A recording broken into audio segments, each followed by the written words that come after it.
I think at this time we have some people who would like to speak on this. So we'll invite them down. And the first one is Donovan Hubbard. Hello, Mr. Hubbard. You have 3 minutes. Thank you very much. The reason why this legislation worries me is because I think the intentions of it are great. We wanted to keep our community safe. However, I worry that the results won't match the intentions. I've seen a lot of cities here in America and in other countries where they've tried a number of handgun legislation and firearm legislations to prevent people from carrying firearms. However, the funny thing is in most of these areas, like Matthew alluded to earlier, the criminals do still have guns. And sometimes, like in London, if they don't have guns, they will beat you with hammers, knives, or whatever. Criminals are criminals, and that's what they do. I'm worried for the citizens of this county who can't protect themselves in a park, a woman running alone, a mother with family in the park.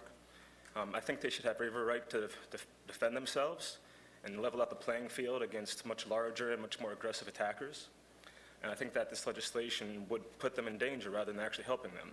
So I just simply request that more discovery should be done into if this legislation will actually have the intended consequences, if it will actually make Mecklenburg County citizens safer.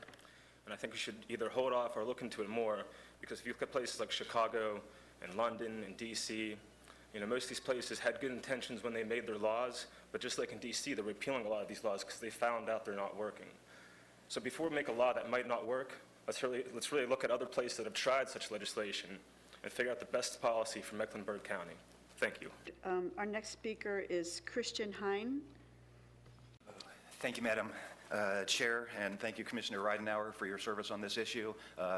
Members of the board, my name is Christian Hein. I am a business owner here in Mecklenburg County. I am a concealed carry permit holder. I do rise in opposition to these proposed ordinances. I'm sure that you've all been inundated with facts and figures and crime statistics in your email boxes and voicemail boxes over the past several weeks. I would like to try, if I may, to break everything down into the most simple message that I can without really getting tied up in the numbers and court cases and individual pieces of legislation. This really is, at its basic nature, a public safety issue. Because let's face it, we unfortunately do not live in Mayberry anymore. There are people out there who, for one reason or another, will initiate the use of force on others. Perhaps it is to rob them for drug money. Perhaps it is because they are a sexual predator.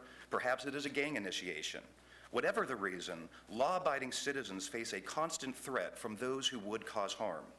I myself work at night in a not-so-desirable area of Charlotte, and I'm usually by myself during these hours. Because I'm concerned for my safety, I went through the process, the training, the expense of qualifying for my concealed carry permit. Thank God that I have never been put into a situation where it was necessary for me to draw my weapon, and I certainly hope that that never happens. I also hope that my house doesn't burn down, but I have homeowner's insurance. I also hope that I don't crash my car, but I have automobile insurance. My ability to carry a concealed firearm is my insurance against harm being done to myself and those in my care. The idea of these gun-free zones, which is what we're talking about creating through this legislation, it simply makes no rational sense to me.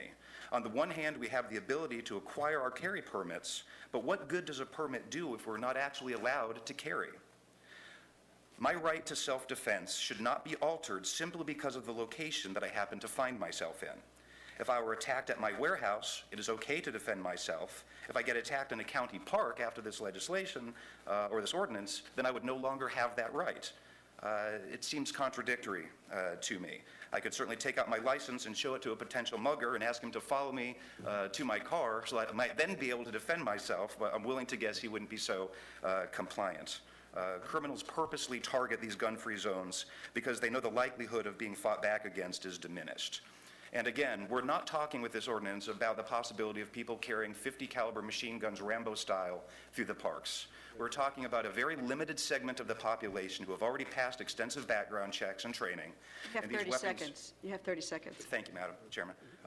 And these weapons are by definition carried hidden from sight. placing additional restrictions on where one is allowed to carry and defend themselves will only serve to embolden criminals and place innocent lives in jeopardy. It also increases the likelihood that otherwise law-abiding citizens run into an accidental situation where they may themselves be turned into a criminal for the sole crime of wanting the right to defend themselves. Please vote no. Thank you.